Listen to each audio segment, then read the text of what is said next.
হৃদয়ের কসবা টিভির সাথে থাকুন। কেটিভিকে লাইক, শেয়ার, কমেন্ট করুন। ঢাকা বিশ্ববিদ্যালয়ের ডাকসুর হল সংসদ নির্বাচনে সমাজসেবা সম্পাদক নির্বাচিত হয়েছেন কসবা উপজেলার গোপীনাথপুর ইউনিয়নের জয়নগর গণকমোড়ার কৃতি সন্তান মোহাম্মদ মোজাম্মেল হক।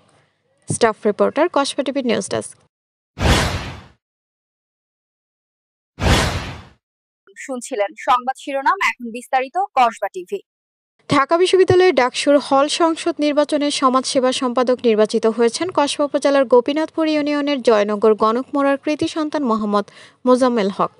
তিনি বাংলাদেশ জাতীয়তাবাদী ছাত্রদলের প্যানেল থেকে জয়লাভ করেছেন। বর্তমানে তিনি ঢাকা বিশ্ববিদ্যালয়ের মাস্টার্সে পড়াশোনা করছেন, পাশাপাশি ছাত্রদলের রাজনীতি করেন।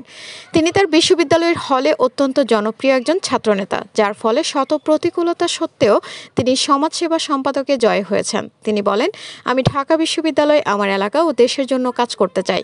জাতীয়তাবাদের একজন আদর্শ সৈনিক হিসেবে নিজেকে গড়তে চাই। তিনি সবার কাছে দোয়া ও ভালোবাসা কামনা করেন। তার এই জয়ে তার এলাকা ও কসবাবাসী আনন্দিত ও গর্বিত। কসবা টিভির পক্ষ থেকে ও কসবাবাসীর পক্ষ থেকে তাকে শুভেচ্ছা ও অভিনন্দন।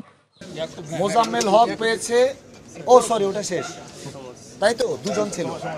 সমাজ সেবা মোজাম্মেল হক পেয়েছে 194 ভোট পেয়ে জয়যুক্ত হয়েছে। মোজাম্মেল হক, সমাজ সেবা মোজাম্মেল হক।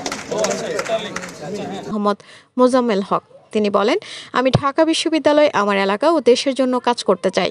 ডাকসু হচ্ছে আসলে আমাদের ঢাকা বিশ্ববিদ্যালয়ের সাধারণ শিক্ষার্থী আছে, অর্থাৎ সকল শিক্ষার্থীদের একটা বলা যেতে পারে বিশ্ববিদ্যালয় নিয়ন্ত্রিত একটা রাজনৈতিক প্ল্যাটফর্ম, যেটা কিনা আমাদের শিক্ষার্থী দ্বারা পরিচালিত হবে।